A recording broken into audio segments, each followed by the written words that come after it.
Nah, Ustadz Ahmad kan mungkin bisa sedikit menambahkan dari sisa waktu kita. Artinya ketika kita menetapkan keadilan harus dalam kondisi sepenuh kesadaran kita. Seperti kasus perceraian, ketika kita mengatakan bercerai, jangan dilakukan pada saat kondisi marah seperti itu. Artinya itu kan sangat subjektif sekali begitu. Bagaimana penjelasannya, Ustadz?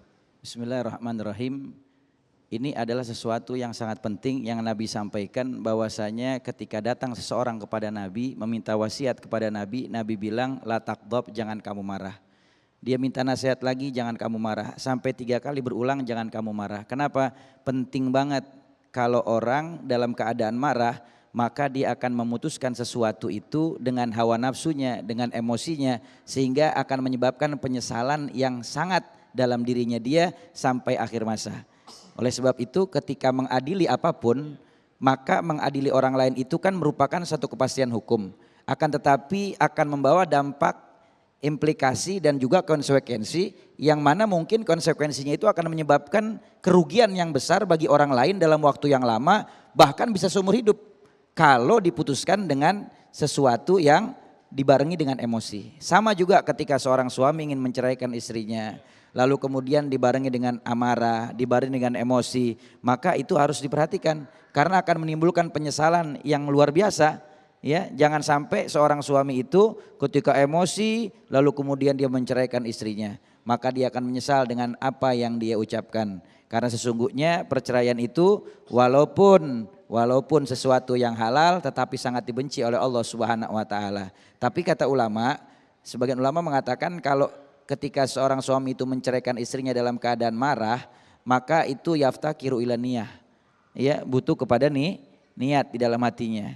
Ya, butuh kepada niat di dalam hatinya. Makanya hati-hati. Terkadang kan tipis-tipis tuh samar setan itu membisiki sesuatu dengan kalimat-kalimat yang baik tujuannya tapi adalah sesuatu keburukan. Maka waspada, hati-hati. Nah Kiai, kalau kita selama masih di dunia ini kan artinya selalu berhadapan dengan sesuatu yang bersifat pasal karet begitu, ada subjektivitas, kecuali di akhirat nanti bahkan tubuh kita sendiri menjadi saksi. Artinya walaupun kita berusaha semaksimal mungkin menetapkan keadilan, masih ada potensi kesalahannya atau seperti apa Kiai?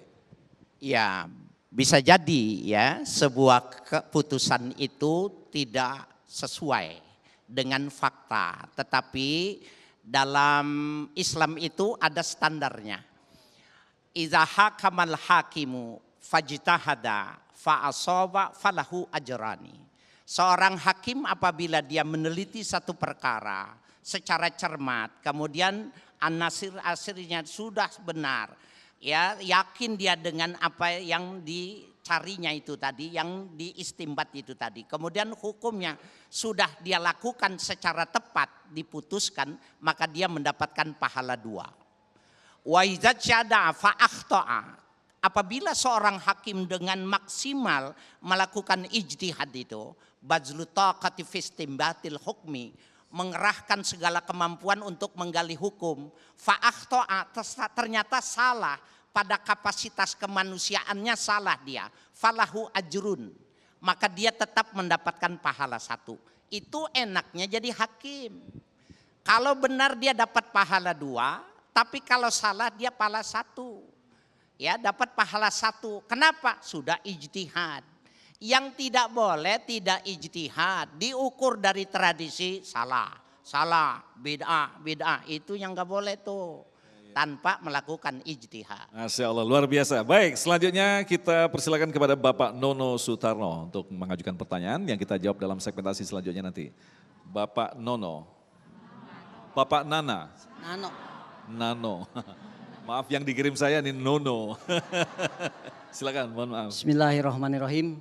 Assalamualaikum warahmatullahi wabarakatuh. Mohon izin bertanya Pak Ustadz. Dengan kemajuan ilmu pengetahuan dan teknologi saat ini, yang mana CCTV, video, chat sebagai alat bukti yang mungkin masih bisa direkayasa, bagaimana ajaran Islam dalam mewujudkan keadilan untuk memutuskan suatu perkara? Demikian pertanyaan dari saya. Wassalamualaikum warahmatullahi wabarakatuh. Waalaikumsalam warahmatullahi wabarakatuh. Pertanyaan yang sangat luar biasa. Kita akan jawab selepas pesan-pesan berikut ini. Tetaplah bersama kami, Damai Indonesiaku.